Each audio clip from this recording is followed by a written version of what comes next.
l'unique JCV. S'il n'était pas unique, il n'aurait jamais été la star qu'il était devenu.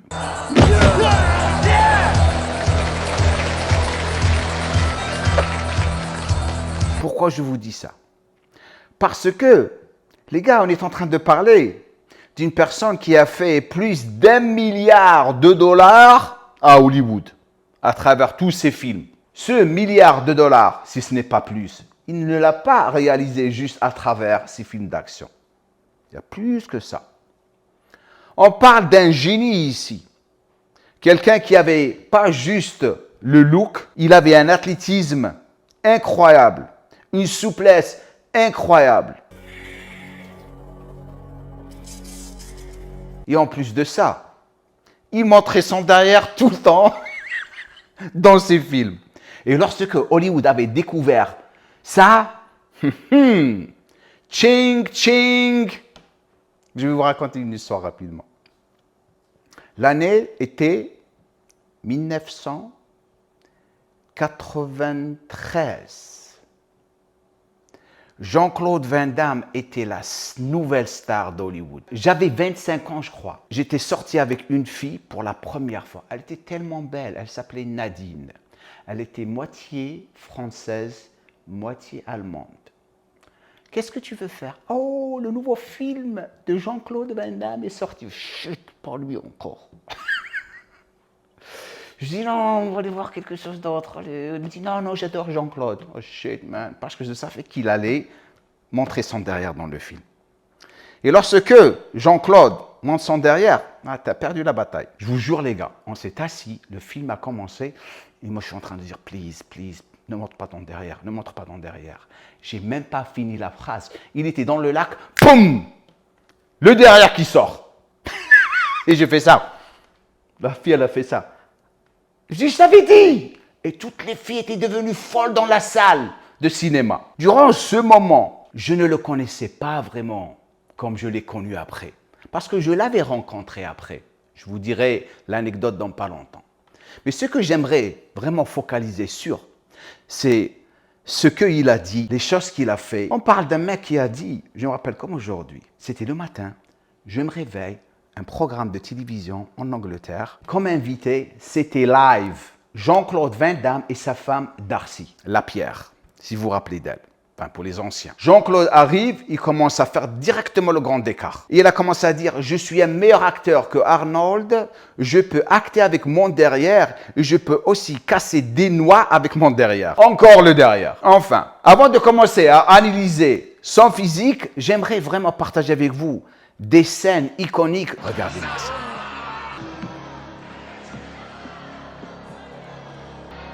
Get up, Frankie! Ah!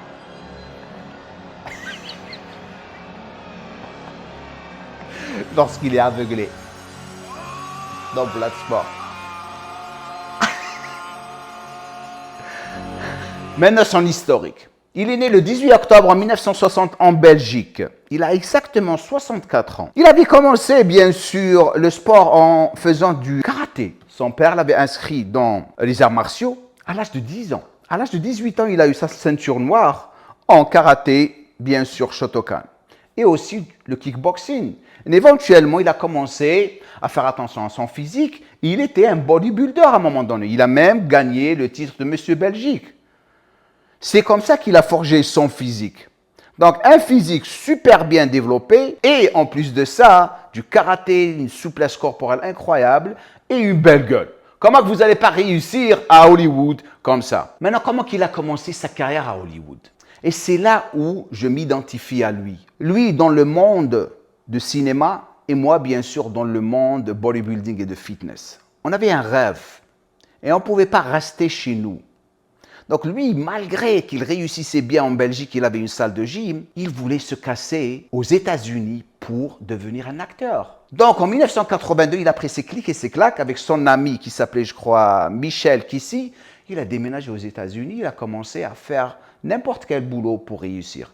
Il a apparu dans des films comme un extra derrière, comme vous le voyez ici dans le film Breakdance.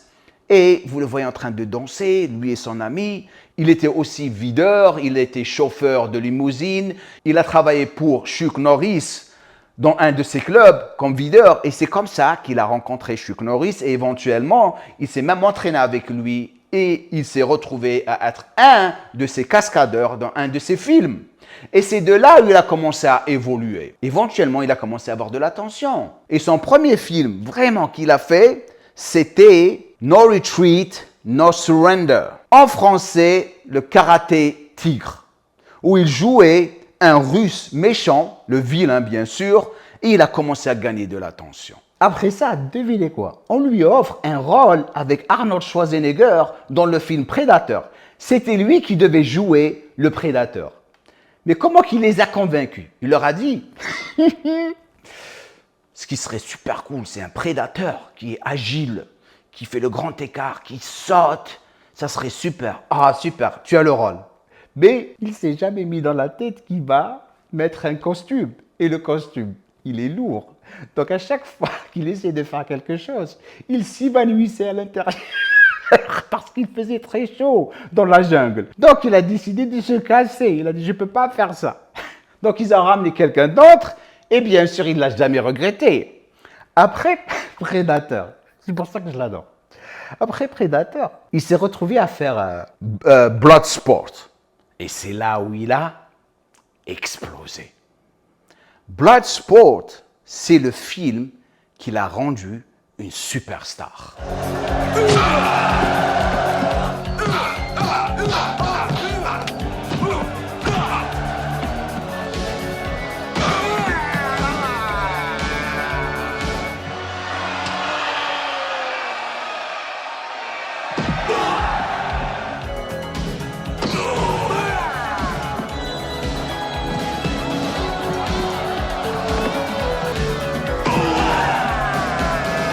Et après ça, bien sûr, il a fait Cyborg.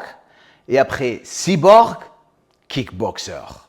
Et après Double Impact. Et après, il est rentré dedans. Il a commencé à avoir de l'attention. Toi, une minute. Je sais que vous êtes des milliers à être passionnés par la muscu. Je reçois toujours des emails de personnes qui veulent devenir des coachs sportifs. Mais le problème, c'est que vous êtes tous bloqués par les diplômes d'État qui coûtent cher et aussi qui ne vous offrent jamais les compétences nécessaires pour en vivre réellement. En plus, la majorité de vous ont compris que le business de coaching est en ligne, pas dans les salles de sport. Mais vous vous dites, bien sûr, il y a trop de compétition, il faut avoir beaucoup de followers, c'est saturé pour vraiment gagner de l'argent dans ce marché. Auparavant, bien sûr, c'était vrai. Mais maintenant, avec l'opportunité que je vais vous donner, c'est faux parce que je vais vous former personnellement pour avoir votre diplôme de coach sportif en ligne et travailler avec moi directement et avoir accès, devinez quoi, à mes clients. Maintenant, si cette opportunité vous intéresse et qu'elle est en actualité, tout ce que vous avez à faire, c'est de rentrer en contact avec un de mes coachs sportifs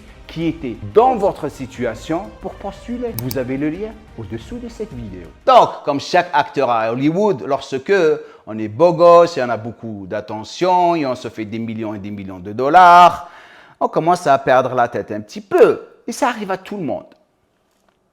Chaque acteur d'Hollywood qui était dans les films action, sauf Arnold bien sûr, avait perdu son fric. Il était obligé de revenir à zéro.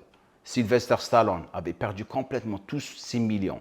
Il était obligé de revenir pour vraiment regagner tout. À un moment donné, il était obligé de vendre tout. Lui aussi, lorsqu'il a commencé à vraiment galérer vers la fin de sa carrière, éventuellement, il était obligé de se reprendre. Et c'est pour ça qu'on le voit maintenant, il est encore plus riche, super sage. Donc, il a commencé éventuellement, à la fin de sa carrière, à perdre la cote. Mais il y a une chose qu'il n'a jamais perdue.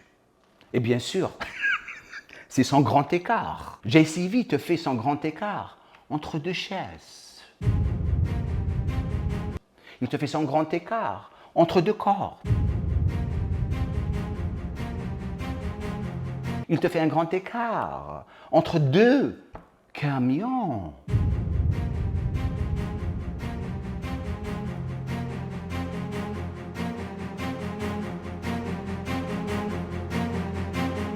Il te fait le grand écart en tabassant quelqu'un et la voiture qui bouge.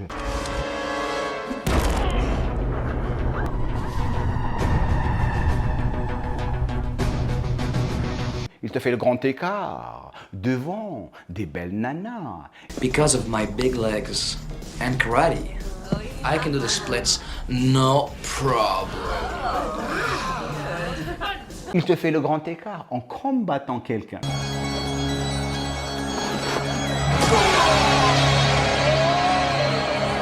Il te fait le grand écart partout.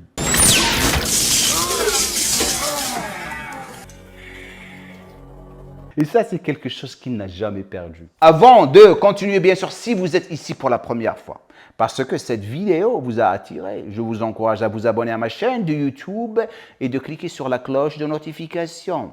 L'autre chose, tout le monde qui me regarde en ce moment, un petit j'aime serait vraiment, vraiment apprécié de votre part. Maintenant, j'aimerais analyser son physique rapidement. Il a un beau physique, la vérité. Athlétique, souple, explosif. Il est tellement fluide dans ses mouvements. Et ce qui l'a aidé à devenir comme ça, c'est bien sûr, il faisait du ballet auparavant.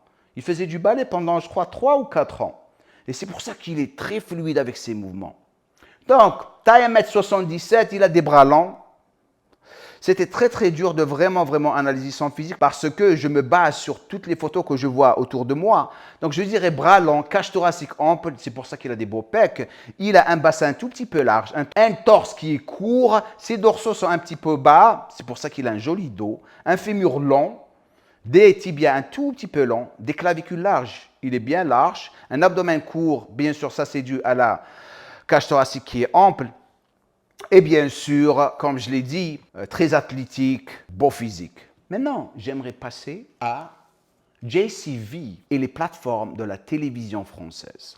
Et c'est là où on voit la vraie sagesse de JCV. Avant de vous montrer ces clips que j'aimerais partager avec vous, car ils sont très importants, je sais que la plupart de vous les ont vus. Et je sais que la plupart de vous pensent que c'est quelqu'un qui est fou. Alors que, je suis désolé, les personnes qui pensent comme ça, il est plus intelligent que la plupart de vous parce que vous ne comprenez pas les choses qu'il essaie de vous transmettre. Et en plus, je m'identifie à lui parce qu'on pense de la même manière. Qu'est-ce que je veux dire par ça? Regardez ce clip et après, je vais vous expliquer. OK, donc on commence avec le premier. Retraite à 57 ans, ça c'est de la science-fiction. Oui, pour sûr. Vous ne serez jamais, vous ne voulez pas envisager la retraite, c'est pas possible. J'adore travailler. Vous aimez Moi travailler? aussi. Oui. Et puis, si je m'arrête, je meurs. C'est ce que La même vous avez chose. déclaré. Si je m'arrête de travailler, je meurs, pour sûr. Toute votre... Si on s'arrête de créer dans la vie, on devient, on est mort. Il faut continuer à créer, il faut toujours penser.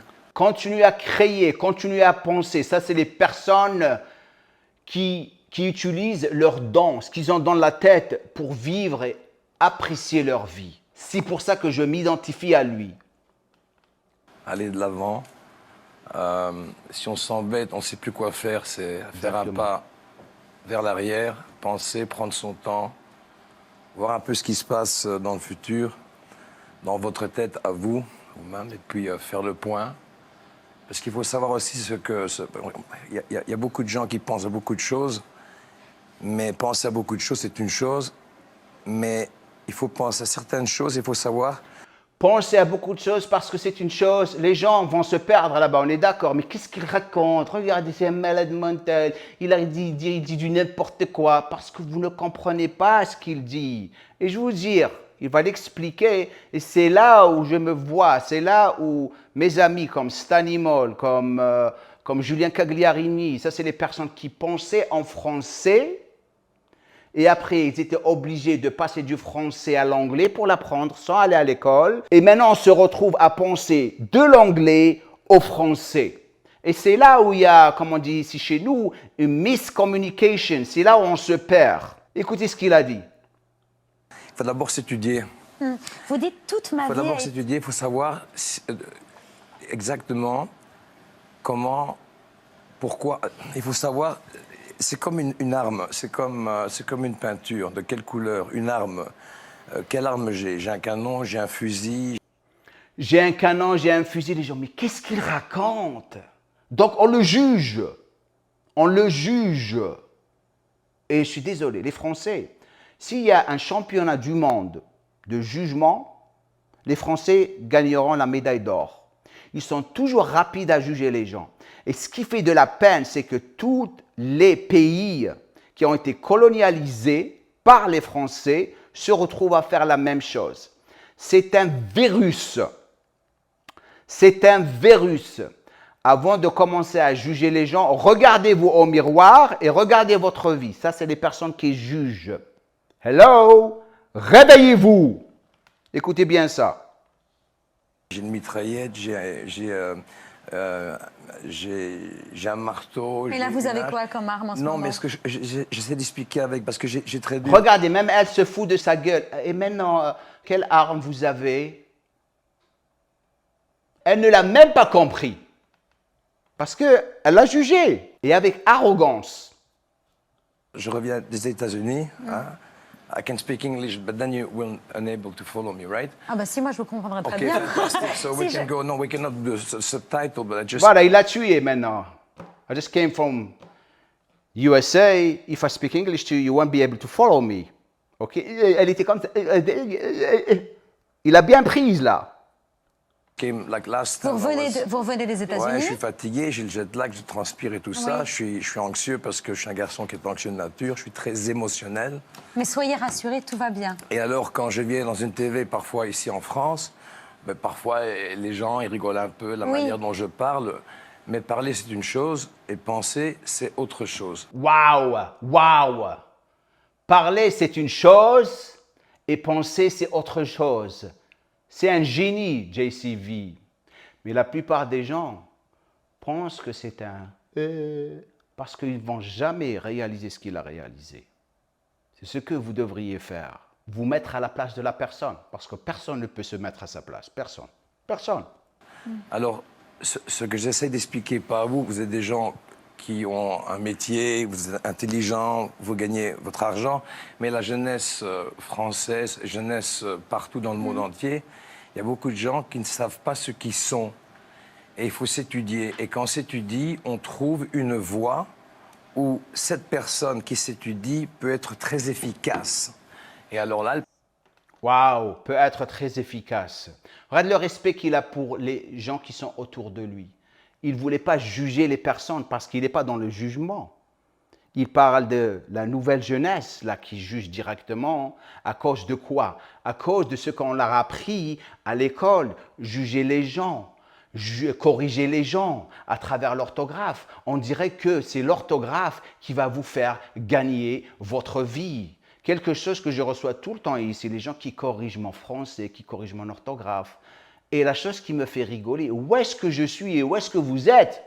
Là, la question que vous devriez vous poser, on n'est pas en 1970, les gars. On est en 2024. Il y a des gens qui réussissent, qui ne savent même pas comment écrire leur nom parce qu'ils ont une chose que vous n'avez jamais. Je parle bien sûr aux personnes qui jugent et qui croient qu'ils sont meilleurs que les gens. Donc, il faut faire très attention. Il faut toujours se reprendre et ne pas juger les gens. Ça, c'est le génie dans Jean-Claude Van Damme. Le prochain clip que je vais partager avec vous, bien sûr, il est parti viral partout sur les réseaux parce qu'il était devant une personne. Pour moi, lorsque je vois des personnes comme ça, c'est des petites minettes. C'est une minette qui a écrit un bouquin, qui a commencé à avoir de l'attention, et tout d'un coup, elle a une voix. Mais regardez comment il la traite. Il la traite d'une manière très diplomatique.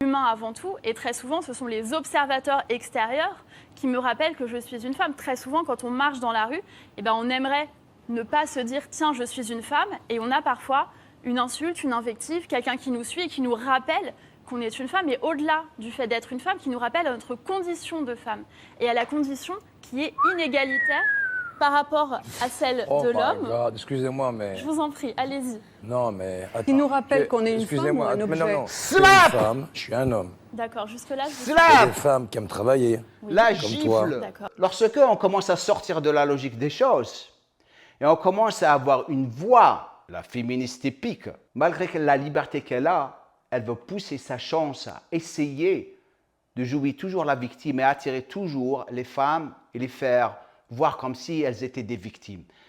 Mais regardez comment il l'a traité. Il l'a détruit avec une sagesse qui est très très logique. Lorsque je vois des femmes qui parlent comme ça mérite. J'ai beaucoup de respect pour les femmes. J'ai travaillé avec les femmes pendant 7 ans. J'adore travailler avec les femmes. Mon inspiration pour réussir dans cette vie, c'est ma mère, ma maman. Si je suis devenu la personne que je suis devenu, c'est à cause de ma mère. Et pour moi, les femmes, au top. OK? Mais lorsque je vois des personnes, je ne veux pas sortir du sujet, comme elle, ça, ce n'est pas une femme pour moi.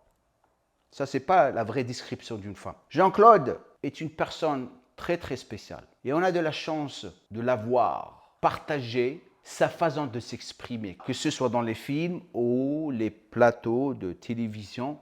Il a créé sa propre philosophie qu'il partage avec les gens, en les éduquant sur des choses qui sont importantes pour eux. Dans la vie, on passe par des choses et on apprend des mauvaises choses. Mais moi, j'ai appris de beaucoup de mauvaises expériences. Et c'est pour ça que je suis devenu la personne que je suis devenu aujourd'hui. Le jour où je l'avais rencontré, je me rappelle comme aujourd'hui, c'était en 1996. J'étais en train de faire un shoot à Gold's Gym. Il était sur le vélo avec son entraîneur, c'était une fille. Tous les deux, ils me regardaient et c'est toujours le même scénario. Parce que ton physique, tu as de l'huile, tu t'entraînes, tu poses et tout le monde te regarde. C'est pas parce que c'est des rageux, c'est parce qu'ils sont inspirés par ton physique, ils te font un sourire comme quoi tu es super et tout. Et il m'a fait comme ça, il m'a regardé, je l'ai regardé, je ne l'avais pas reconnu parce qu'il avait des lunettes. Et il m'a dit, je lui ai dit merci. Et après il part. Et le photographe, il m'a dit, tu sais qui ça? Je lui ai dit non, c'est Jean-Claude. Non, mais c'est Jean-Claude Van Damme. Non, pourquoi tu ne m'as pas dit? C'est parti. Et il y a 5 ans, j'ai fait une vidéo avec Danny Esther, que vous avez vu la plupart de vous. C'est le premier monsieur Olympia classique physique et il l'entraîne. Il m'a dit, écoute, j'ai montré la vidéo que j'ai fait avec toi pour ta chaîne à Jean-Claude. Il t'adore. Non, il m'a dit, je te jure, il adorait la façon comment que tu parles et tout. Je dis, écoute, est-ce que tu peux essayer de nous arranger de l'avoir dans la salle de gym, juste un petit salut pour les abonnés de Gem. Il n'y a pas de souci. Et j'arrêtais pas de le faire chier. Il m'a dit, écoute, parce qu'il n'habitait pas loin de chez moi, il m'a dit, je vais venir l'entraîner à la maison, j'arrange pour toi de venir là-bas, et tu viens et on fait une petite vidéo. Et j'étais vraiment excité pour la faire, parce que je voulais vous donner la surprise, vous faire la surprise, pardon. Et à la dernière minute, quelque chose s'est passé et on ne pouvait pas le faire. Donc, pour clôturer cette vidéo, Jean-Claude est quelqu'un d'unique. Il mérite tout le succès qu'il a. J'espère qu'il continuera à nous inspirer avec toutes les choses qu'il fait dans sa vie. J'espère que cette vidéo vous a plu. Donc, laissez-moi un commentaire en bas, dites-moi ce que vous pensez de cette vidéo, comme je le dis à la fin de chaque vidéo. Le golf!